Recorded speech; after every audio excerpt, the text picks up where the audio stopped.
আল্লাহ হাফেজ।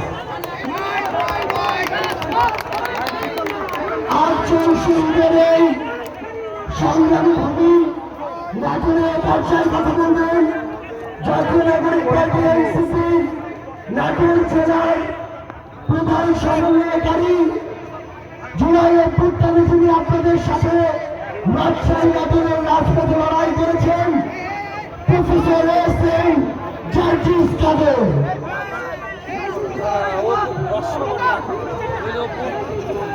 বঙ্গোপসাগরের নাটোর শহরে আমি জাতীয় বীর সেনানী নাহিদ সহ যারা জুলাই অভ্যুত্থানের ছাত্রগণ অভ্যুত্থানে রাজপথের সামনে দাঁড়িয়ে বুক পেতে বলেছিল যে হয় মৃত্যু হবে নইলে মুক্তি হবে। ভয় পাইনি তারা, আমাদের দিল্লিতে ভয় পাই না।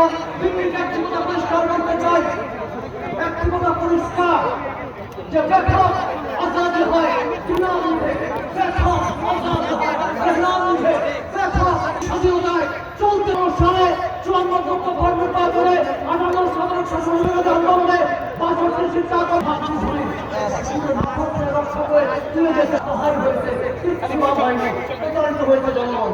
এই প্রথম ভাই আপনারা একটু বসে আক্তার হোসেন